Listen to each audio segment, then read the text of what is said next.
Sir M Visvesvaraya ಅವರ ಕೃಪಾ ಕಟಾಕ್ಷದಲ್ಲಿ ಅವರ scholarship ಅಲ್ಲಿ ಬೆಳೆದ ಬಂದಂತ ಹೋರಾಟಗಾರರ ಕುಟುಂಬ ನಮ್ಮ ಕುಟುಂಬದ.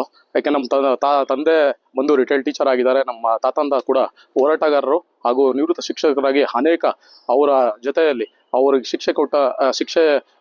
ಶಿಕ್ಷಣ ಕೊಟ್ಟಂತ ವಿದ್ಯಾರ್ಥಿಗಳು ಈಗ ಉನ್ನತ ಸ್ಥಾನಗಳಲ್ಲಿದ್ದಾರೆ. ಕೆಲವರು ಅನೇಕ ಈ ಡಾಕ್ಟರ್ಸ್ ಆಗಿದ್ದಾರೆ, ಇಂಜಿನಿಯರ್ಸ್ ಆಗಿದ್ದಾರೆ, ಹಾಗೂ ಕೆಲವರು ಹಾಲಿ ಮಿನಿಸ್ಟರ್ಗಳಾಗಿದ್ದಾರೆ. ಈಗ ಪ್ರೆಸೆಂಟ್ MLS ಆಗಿ ಕಾರ್ಯನಿರ್ವಹಿಸ್ತಾ ಇದ್ದಾರೆ. ಇಂಥ ಒಂದು ಕುಟುಂಬಕ್ಕೆ ಒಂದು ಕಳಂಕ ತರಲೇಬೇಕು ಅಂತ ಒಂದು ಆಕೆ ಮೇಘಶ್ರೀ ಎಂಬ ಆಕೆ ಸಿರಾ ಮೂಲದ ಹುಡುಗಿ ಬೆಂಗಳೂರಿನಲ್ಲಿ ನೆಲೆಸಿರ್ತಾರೆ. ಆಕೆಗೆ ಆಲ್ರೆಡಿ 2 ಮ್ಯಾರೇಜ್ ಆಗಿರುತ್ತೆ. 2 ಮ್ಯಾರೇಜ್ ಆಗಿರೋದನ್ನ ನಮ್ಗೆ ಹೇಳದೆ ಮರೆಮಾಚಿ ನನ್ನ ಮೂರನೇವರೆಗೆ ವಂಚನೆ ಮಾಡಿ ನನ್ನ ಹತ್ರ ಐಫೋನ್ ಆಗಿರ್ಬೋದು, ಟ್ಯಾಬ್ ಆಗಿರ್ಬೋದು, 50 ಗ್ರಾಮ್ ಚಿನ್ನ, 25 ಲಕ್ಷ ಕ್ಯಾಶು ಇದೆಲ್ಲ ತಗೊಂಡು ವಂಚನೆ ಪ್ರಕರಣ ಒಂದು ದಾಖಲೆ ಮಾಡಕ್ಕೆ ನಾವು Wilson garden police station Mette ಇರ್ತೀವಿ. Wilson garden police station Mette ಇರುವಾಗ ಹೇಳ್ತಾರೆ ಸ್ಟೇಷನ್ ಅಲ್ಲಿ ನಾವು ತನಿಖೆಯನ್ನ ಮಾಡಿ ನಿಮ್ಗೆ ನ್ಯಾಯ ಒದಗಿಸ್ತೀವಿ ಅಂತ ಹೇಳ್ತಾರೆ. ಆದ್ರೆ ಒಂದು ಹುಡುಗಿ ಅದೇ station Wilson garden women station Ulsoor gate women station ಹೋಗಿದ ತಕ್ಷಣ ಈಗೇನಾಗಿದೆ, ಕಾನೂನು ಹುಡುಗರಿಗೆ ಮಾತ್ರ ಯಾಕಂದ್ರೆ ಇಲ್ಲೇ ಇಲ್ಲ, ಎಲ್ಲೂ ಒಂದು ಸಮಾಜದಲ್ಲಿ ಎಲ್ಲೇ ಹೋದ್ರು 76 ಕೋಟಿ ಜನಸಂಖ್ಯೆ ಇರ್ತಕ್ಕಂಥ ನಮ್ಮ ಭಾರತ ದೇಶದಲ್ಲಿ ಹುಡುಗರಿಗೆ ನ್ಯಾಯ ತಕ್ಕಂತ ಯಾವುದೋ ಒಂದು ಅಮೆಂಡ್ಮೆಂಟ್ಸ್ ಆಗಿಲ್ಲ. ನಾನು ಇತ್ತೀಚೆಗೆ ಯಾಕಂದ್ರೆ ಈಗ ಬಂದಿದ್ದು ಕಮಿಷನರ್ ಆಫೀಸ್ಗೆ ಈಗ ಪ್ರಕರಣದ ಬಗ್ಗೆ ಎಲ್ಲಿ ತನಕ ಬಂದಿದೆ ಅಂತ ತನಿಖೆ ಅಂತ ಅವ್ರಿಗೆ ತಿಳಿಸಿ ಹಾಗೂ ಏನಾಗ್ತಾ ಇದೆ ಅಂತ ತಿಳ್ಕೊಂಡು ಹೋಗೋಣ ಅಂತ ಬಂದೆ. ಆಗ ಹೇಳಿದ್ರು, ಯಾಕಂದ್ರೆ ಈಗ ನಿಮ್ಮ ಮೇಲೆ ಬಂದಿರೋ ಆರೋಪ ಏನು, ನನ್ನ ಮೇಲೆ ಪ್ರತ್ಯಾರೋಪ ಮಾಡ್ತಿದ್ದಾರೆ. ನನ್ನ ಮೇಲೆ ಬಂದಿರ್ತಕ್ಕಂಥ ಆರೋಪ ಯಾಕಂದ್ರೆ ಏನಾಗಿದೆ, ಅವರು ಲೈಂಗಿಕವಾಗಿ ಕಿರುಕುಳ ಕೊಡ್ತಾ ಇದ್ದೆ ಅಂತ ಹೇಳ್ತಾರೆ. ಅದಕ್ಕೆ ದಯವಿಟ್ಟು ಯಾಕಂದ್ರೆ ದಾಖಲೆಗಳು ಕೊಡ್ಲಿ. ಆಕೆಗೆ ಎಲ್ಲಿಂದ ಸ್ಟಾರ್ಟ್ ಆಯ್ತು ಅಂದಾಗ ಈಗ ಇನ್ಸ್ಟಾಗ್ರಾಮ್ ಅಲ್ಲಿ ಒಂದು 3-4 ಜನ ಯಾಕಂದ್ರೆ ಒಂದು 4-5 ಜನ ಹತ್ರ ಚಾಟ್ ಮಾಡ್ತಾ ಇದ್ಲು. ಹಾಗೂ ರಿಜಿಸ್ಟರ್ ಮ್ಯಾರೇಜ್ ಆಗೋಣ ಅಂತ ಹೇಳಿದಾಗ ದಾಖಲೆಗಳು ಕೇಳಿದೆ. ದಾಖಲೆಗಳು ಆಕೆಗೆ ಎಜುಕೇಶನ್ ಮಾಡದೇ ಇಲ್ಲ ಯಾವುದೋ ಒಂದು ಫೇಕ್ ಫೋರ್ಜರಿ ಡಾಕ್ಯುಮೆಂಟ್ಸ್ ಇಟ್ಕೊಂಡಿರ್ತಾರೆ. ಆ ಡಾಕ್ಯುಮೆಂಟ್ಸ್ ಎಲ್ಲ ಗೊತ್ತಾಗೋಯ್ತು ಅಂತ ಹೇಳಿ ನನ್ನ ಮೇಲೆ ಯಾಕಂದ್ರೆ ವಿನಾಕಾರಣ ಹೋಗಿ ನನ್ನ ಮೇಲೆ ಆರೋಪ ಹೊಡಿಸಿ ಒಂದು FIR ಅಂತೂ ಬುಕ್ ಮಾಡಿಸ್ತಾರೆ. FIR ಈಗ ಏನಾಗಿದೆ ನ್ಯಾಯಾಲಯದಲ್ಲಿ ಇದೆ. ನನಗೆ ಆಲ್ರೆಡಿ ಬೇಲ್ ಕೂಡ ಕೊಟ್ಟಿದೆ. ಆರೋಪ ಇರೋದಿಷ್ಟೇ, ಒಂದು ನೀವು ನೇಕೆಡ್ ಆಗಿರೋ ಫೋಟೋಗಳು ಮತ್ತೆ ನೀವು ವಿಕೃತವಾಗಿ ಅವ್ರ ಜೊತೆಗೆ ವಿಡಿಯೋಗಳನ್ನ ನೋಡ್ಕೊಂಡು ಸೆಕ್ಸಿಗೆ ಅಪ್ರೋಚ್ ಮಾಡ್ತಿರೋದು ನಿಮ್ಮೆಲ್ಲ ಆರೋಪ ಮಾಡೋದು ಒಂದು. ಎರಡನೇದು, ನಿಮ್ಗೆ ಯಾವುದೇ ಕೆಲಸ ಇರಲಿಲ್ಲ, ನಾನೇ ಕರ್ಕೊಂಡೋಗಿ ಅವ್ರಿಗೆ HR ಮಾಡದೆ ಕೆಲಸ ಕೊಡಿಸಿ ಮಾಡೋದು ಅಂತ ಕೆಲವು ನಿಮ್ ಫೋಟೋಗಳನ್ನು ಕೂಡ ಅವರು ಇದು ಮಾಡಿದ್ದಾರೆ. ಹೌದು, ಅವ್ರ ತಂದೆ ತಾಯಿ ಮುಂದೆ ನೀವು ಕೂಡ ಬೆತ್ತಲ ಓಡಾಡ್ತೀರಿ. ಇಲ್ಲ, ನಾನು ಅದ್ರ ಬಗ್ಗೆ ಈಗ ಹೇಳ್ತೀನಿ. ಯಾಕಂದ್ರೆ ಈಗ ನನಗೆ ಕೆಲಸ ಕೊಡ್ಸ್ಕೊಟ್ಟಿದ್ದಾರೆ ಅಂತ ಹೇಳ್ತೀನಿ. ಈಗ ನಾನು HR ಮ್ಯಾನೇಜರ್ ಕೆಲಸ ಮಾಡ್ತೇನೆ. ಈಗ ನನಗೆ ಪ್ರಮೋಷನ್ ಮಾಡಿದವ್ರಿಗೆ ಅವ್ರಿಗೆ ಸ್ಯಾಲರಿ ಜಾಸ್ತಿ ಹೋಗ್ಬೇಕಲ್ವಾ, ಅವ್ರದ್ದು ಉನ್ನತ ಡೆಸಿಗ್ನೇಷನ್ ಜಾಸ್ತಿ ಹೋಗ್ಬೇಕಲ್ವಾ. ಈಗ ನನಗೆ ರಾಷ್ಟ್ರೀಯ ಪ್ರಶಸ್ತಿಗಳು ಕೂಡ ಬಂದಿದೆ ಮಾನವ ಸಂಪನ್ಮೂಲದಲ್ಲಿ, ಹಾಗೂ ನಾನು ಅನೇಕ ಉದ್ಯೋಗ ಮೇಳಗಳನ್ನ ಆಯೋಜನೆ ಮಾಡ್ತಾ ಇದ್ದೆ. ಈಗ ಅದೊಂದು. ಆ ನಂತರ ಯಾವ್ದು ನನ್ನ ಬೆತ್ತಲೆ ಆದಂತ ಫೋಟೋ ಯಾವ್ದೋ ಬಾತ್ರೂಮ್ ಅಲ್ಲಿ ಕೂತ್ಕೊಂಡಿರೋ ಅಂತದ್ನು ಬೇಕಂತಾನೆ ಅನಿಟ್ರ ಯಾಕಂದ್ರೆ ತೇಜೋವಧಿ ಮಾಡ್ಬೇಕು, ನಮ್ಮ ಮಾನಹಾನಿ ಮಾಡ್ಬೇಕಂತಾನೆ ಎಲ್ಲ ಸೋಷಿಯಲ್ ಮೀಡಿಯಲ್ಲಿ ಒಂದು ಪಬ್ಲಿಸಿಟಿಗೋಸ್ಕರ ಮಾಡಿ ಎಲ್ಲೋ ಮಾಧ್ಯಮದ ಮಿತ್ರನು ಒಂದು ದಿಕ್ಸಪ್ಸೋ ಅಂತ ಕೆಲಸ ಮಾಡಿದ್ದಾರೆ. ಒಂದೊಂದು ಮಾಧ್ಯಮದಲ್ಲಿ 20-25 ಲಿಂಕ್ಸ್ ನೋಡಿದೆ. ಒಂದೊಂದು ಮಾಧ್ಯಮಕ್ಕೆ ಒಂದೊಂದು ರೀತಿಯಲ್ಲಿ ಸ್ಟೇಟ್ಮೆಂಟ್ ಕೊಟ್ಟಿದ್ದಾರೆ. ಇದ್ರಲ್ಲಿ ಏನಾಗಿದೆ, ಈಗ ಈಕೆಯಿಂದ ಇನ್ನೂ ಒಂದು 4 ಜನ ಪ್ರಚೋದನೆಗೆ ಒಳಗಾಗಿ ಈಕೆ ಏನ್ ಮಾಡ್ತಾ ಇದಾರೆ, ಈಕೆಗಿಂದ ಅವರು ಮಾಡ್ಬೇಕಂತ ಆಗುತ್ತೆ ಸಮಾಜದಲ್ಲಿ. ಈಗ ನನಗಾಗಿರ್ತಕ್ಕಂಥ ಅನ್ಯಾಯ ಬೇರೆಯವ್ರಿಗೆ ಆಗ್ಬಾರ್ದು. ಈ ಕಾನೂನು ಮುಖಾಂತರ ಏನೇನು ಕ್ರಮ ನನ್ನ ಹತ್ರ ಏನೇನು ದಾಖಲೆ ತೆಗ್ಲಿ ತಮಗೂ ನಾನು ಸಲ್ಲಿಸ್ತೀನಿ. ಈಗ ನಾನು ಏನೇನು ಕೊಟ್ಟಿದ್ದೀನಿ, ಆಕೆಗೆ 2 ಉಂಗುರ ಕೊಟ್ಟಿದ್ದೀನಿ, ಬ್ರಾಸ್ಲೆಟ್ ಕೊಟ್ಟಿದ್ದೀನಿ, ಆಮೇಲೆ ಚೈನ್ ಕೊಟ್ಟಿದ್ದೀನಿ, ಆಪಲ್ ಫೋನ್ ಆಗಿರ್ಬೋದು.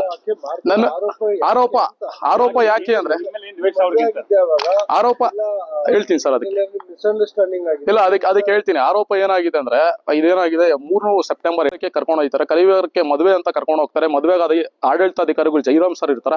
ಅವ್ರು ಹೇಳ್ತಾರೆ ದಾಖಲೆಗಳು ಕೊಟ್ರೆ ಮಾತ್ರ ಇಲ್ಲಿ ಮದುವೆ ಮಾಡಕ್ಕಾಗುತ್ತೆ, ದಾಖಲೆಗಳು ಕೊಳ್ಳಿಲ್ಲ ಅಂದ್ರೆ ಯಾವುದೇ ರೀತಿಯಾದ ಅನಧಿಕೃತ ಅಂತ ಆಗುತ್ತೆ. ಅನಧಿಕೃತ ಅಂತ ಆಗುತ್ತೆ ಹೊತ್ತು ಅಧಿಕೃತವಾಗಿ ನೀವು ಮದುವೆ ಆಗಕ್ಕಾಗಲ್ಲ. ಯಾಕೆ ನಮ್ಮ ದೇವಸ್ಥಾನದಲ್ಲಿ ಅದರದೇ ಆದಂತ ಒಂದು ಕ್ರಮಗಳಿದೆ, ಅದನ್ನ ಅನುಸರಿಸಬೇಕು ಅಂತ ಹೇಳಿದಾಗ ಏನಾಗುತ್ತೆ, ತಂದೆ ತಾಯಿಗಳಾಗಿರ್ಬೋದು ಇವರಾಗಿರ್ಬೋದು ದಾಖಲೆಗಳು ಕೊಡಕ್ಕೆ ನಿರಾಕರಣೆ ಮಾಡ್ತಾರೆ. ಯಾಕೆ ದಾಖಲೆಗಳು ನಿರಾಕರಣೆ ಮಾಡ್ತಾರೆ ಅಂದ್ರೆ 2 ಮದುವೆ ಆಗಿದೆ, ಇನ್ನೆಲ್ಲ 3ನೇದು ಗೊತ್ತಾಗೋಗುತ್ತೆ ಅಂತ ನಿರಾಕರಣೆ ಮಾಡ್ತಾರೆ.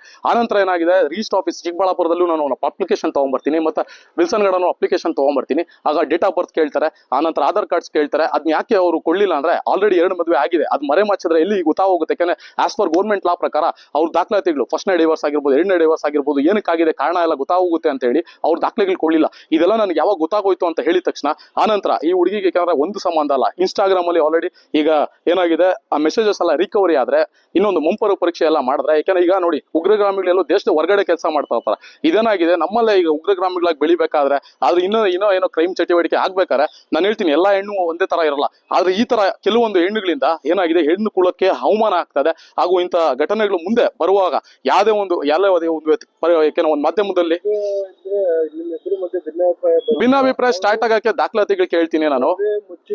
ಹೌದು, ಮರೆ ಮಾಚಿದ್ದಾರೆ. ಆ ನಂತರ ನನಗೇನಾಯ್ತು, ರಿಜಿಸ್ಟರ್ ಮದುವೆ ಮದುವೆ ಆಗ್ಬೇಕು ಅಂತ ಹೇಳಿದಾಗ ದಾಖಲೆಗಳು ಕೊಡ್ಲಿಲ್ಲ. ಆಮೇಲೆ ನಾನು ಸರ್ಟಿಫಿಕೇಟ್ಸ್ ಎಲ್ಲ ತೋರಿಸು ಅಂತೀನಿ, ಆ ಸರ್ಟಿಫಿಕೇಟ್ಸ್ ಅವ್ರು ತೋರ್ಸಕ್ಕೆ ನಿರಾಕರಣೆ ಮಾಡ್ತಾರೆ. ಇದರಿಂದ ಅಲ್ಲ, ಕೈವಾರಕ್ಕೆ ದೇವಸ್ಥಾನಕ್ಕೆ ಹೋಗಿದ್ದು ಸತ್ಯ, ಅಲ್ಲಿ ಹೂನಾರ ಬದಲಾಯಿಸಿದ ಸತ್ಯ. ಆನಂತರ ಅವ್ರು ಹೇಳ್ತಾರೆ ಅಧಿಕೃತವಾಗಿ ನಾವು ಮದುವೆ ಆಗೋಣ, ಇದು ಅನಧಿಕೃತ ಅಂತ ಹೇಳಿದ್ದಾರೆ. ದೇವಸ್ಥಾನದಲ್ಲಿ ಕೂಡ ಆಡಳಿತ ಮಂದಿಗಳು ಯಾವುದೋ ಒಂದು ಅನುಮತಿ ಕೊಟ್ರಲ್ಲ, ಅನುಮತಿ ಕೊಡದೆ ಯಾವುದೇ ಒಂದು ಮುಜರಾಯಿ ಇಲಾಖೆ ಹೋದ್ರು ಏನಾಗುತ್ತೆ, ರಿಜಿಸ್ಟ್ರೇಷನ್ ಅಂತ ಒಂದು ಮಾಡಿಸ್ಬೇಕಾಗುತ್ತೆ. ರಿಜಿಸ್ಟ್ರೇಷನ್ ಮಾಡಿಸಿದಾಗ ಅವ್ರು ಒಂದು ದಿನಾಂಕ ನಿಗದಿ ಪಡ್ತಾರೆ, ಅಂತ ದಿನಾಂಕದಲ್ಲಿ ಹೋಗಿ ನಾವು ಮದುವೆ ಮಾಡ್ಕೊಂಡ್ ಬರ್ಬೇಕಾಗುತ್ತೆ as per Indian marriage act ಪ್ರಕಾರ. ಇವ್ರೇನಾಗಿದೆ ಅದೇನು ಕ್ರಮಗಳೇನಿದೆ ಅದೇನು ಪಾಲಿಸಿಲ್ಲ. ಹೌದು, ನಾನು ಮೋಸ ಮಾಡಿದ್ದಾರೆ ಅಂತ ನಾನು ದಿನಾಂಕ 27/12/2025 ಅಂದು ನಾನು ವಿಲ್ಸನ್ ಗಾರ್ಡನ್ ಪೊಲೀಸ್ ಸ್ಟೇಷನ್ ಮುಂದೆ ನಾನು ಕೊಟ್ಟಿದ್ದೀನಿ. ಅದರಲ್ಲಿ ಎಲ್ಲ ಯಾಕೆ ನಾನು ಐಫೋನ್ ತಗೊಂಡ್ರೆ ಬಿಲ್ಸ್ ಆಗಿರ್ಬೋದು, ಇಲ್ಲ FIR ಮಾಡಿಲ್ಲ. ಅದಕ್ಕೋಸ್ಕರ ಹೇಳ್ತಾ ಇರೋದು, ಈಗ BNS ಆಕ್ಟ್ ಅಂತ ಬಂದಿದೆ, ಭಾರತೀಯ ನೀತಿ ಸಂಹಿತೆ ಅಂತ.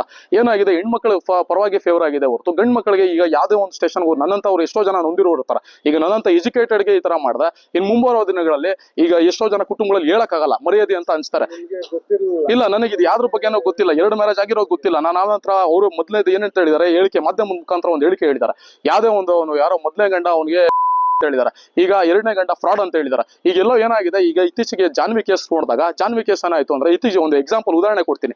ಫಸ್ಟ್ ನೈಟ್ ಅಲ್ಲಿ ಮುಟ್ಟದ ಗಂಡ ಅಂತ ಎಲ್ಲೋ ಅಲ್ಲ, ಅದನ್ನ ಇಲ್ಲ, ಇದು ಇಲ್ಲ, ನಮ್ಮ ಕೇಸಲ್ಲಿ ಅವ್ರು ಆರೋಪ ಮಾಡಿದ್ರೆ 2ನೇ ಗಂಡನ್ನ ಬಿಡಿಸಿ ನೀವು ಮದುವೆ ಆಗ್ತೀವಿ ಅಂತ. ಹೌದು, ಅದಕ್ಕೆಲ್ಲ ಈಗ ಅವ್ರು ಹೇಳಿದ್ದಾರೆ ಸ್ಟೇಷನ್ ಅಲ್ಲಿ ಹೋಗಿ ನಾನೇ ಸೈನ್ ಹಾಕಿನ ಅಂತ. ದಯವಿಟ್ಟು ನಾನು ಸ್ಟೇಷನ್ ಅಲ್ಲಿ ಈಗ ಇದೆಯಲ್ಲ, ಅಲ್ಸೂರ್ ಗೇಟ್ ಪೊಲೀಸ್ ಸ್ಟೇಷನ್ ಇದೆಯಲ್ಲ, ದಯವಿಟ್ಟು ನಾನು ಏನಾರ ಸೈನ್ ಹಾಕಿದ್ರೆ ಅದನ್ನ ಬೇಕಾದ್ರೆ ಪರಿಶೀಲನೆ ಮಾಡ್ತೀನಿ, ಮಾಡಿ ನನ್ ಬೇಕಾದ್ರೆ ಕ್ರಮ ತಗೊಳ್ಳಿ. ಈಗ ನಾನು ಆಕೆ ಏನೇನು ಆಪಾದನೆ ಮಾಡಿದಾರಲ್ಲ, ಆಕೆ ಆಪಾದನೆ ಮಾಡಿರೋದಕ್ಕೆಲ್ಲ ದಾಖಲಾತಿಗಳು ಆಲ್ರೆಡಿ ನಾವು ಕೊಟ್ಟಿದ್ದೀವಿ. CPR ರಿಜಿಸ್ಟರ್ ಆಗ್ತಾ ಇದೆ ಇತ್ತೀಚೆಗೆ.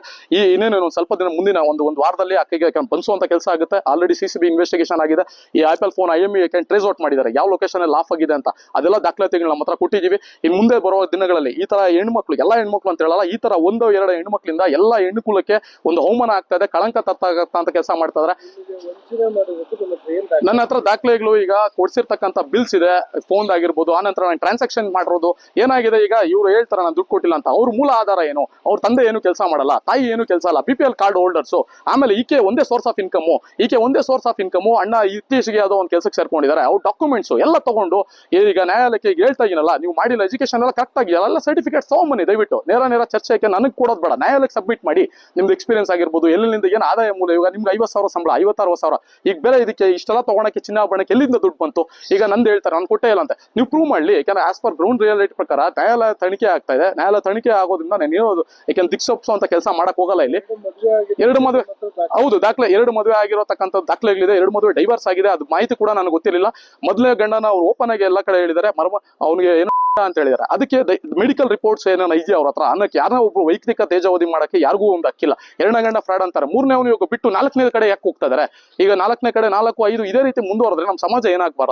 ಯಾಕಂದ್ರೆ ಈಗ ನನಗಾಗಿರ್ತಕ್ಕಂಥ ಯಾವುದೇ ಯುವಕರಿಗಾಗಿರ್ಬೋದು, ಮುಂದೆ ಈಗ ಯಾರೋ ಒಂದು ಯುವತಿ ಬರ್ಬೇಕಾದ್ರೆ ಮೀಡಿಯಾಗೆ ಒಂದು ಪ್ರಾಪರ್ ರೆಕಾರ್ಡ್ಸ್ ಇಟ್ಕೊಂಡ್ ಬರ್ಬೇಕು. ಇನ್ನೊಂದು 20-25 ಕಡೆ ಒಂದೊಂದು ಸ್ಟೇಟ್ಮೆಂಟ್ ಕೊಟ್ಕೊಂಡು ಹೋದ್ರೆ ಏನಾಗುತ್ತೆ, ಎಲ್ಲೋ ದಿಕ್ಸಪ್ಪು ಅಂತ ಕೆಲಸ ಮಾಡಿದ್ದಾರೆ. ಹಾಗೂ ಇದು ಪ್ರಚಾರಕ್ಕೋಸ್ಕರ ಇನ್ನೂ ನ್ಯೂಡ್ ಫೋಟೋಸ್ ಏನಕ್ಕೆ ಪಿಕ್ ಮಾಡಿದ್ದಾರೆ. ಈಗೆಲ್ಲೋ ಒಂದು ರೆಸ್ಟ್ ರೂಮ್ ಅಲ್ಲಿ ನನ್ನ ಪ್ರೈವೇಸಿಯಲ್ಲಿ ನಾನು ಎಲ್ಲೋ ಬಾತ್ರೂಮ್ ಮಾಡ್ತಾ ಇರ್ತೀನಿ, ಅದನ್ನ ಕೊಟ್ಟಿದ್ದಾರೆ ಅಂದ್ರೆ ಇಲ್ಲೇ ಅವ್ರ ಮನಸ್ಥಿತಿ ಗೊತ್ತಾಗುತ್ತೆ. ಇದೊಂದು ಕ್ಲಿಯರ್ಲಿ ಅನ್ನಿ ಟ್ರ್ಯಾಪ್ ಮಾಡ್ಬೇಕಂತ ನನ್ನ ಹತ್ರ ದುಡ್ಡಿಸ್ಕೊಂಡು ನನ್ನ ವಂಚನೆ ಮಾಡೋದಲ್ದಿನ ನನಗೆ ಈ ತರ ಫೋಟೋಸ್ ಬಿಡ್ತೀನಿ ಅಂತ ಹೇಳಿ ನನಗೆ ಕೈ ಟ್ರೆಕ್ನಿಂಗ್ ಕೂಡ ಮಾಡ್ತಾ ಇದ್ರು.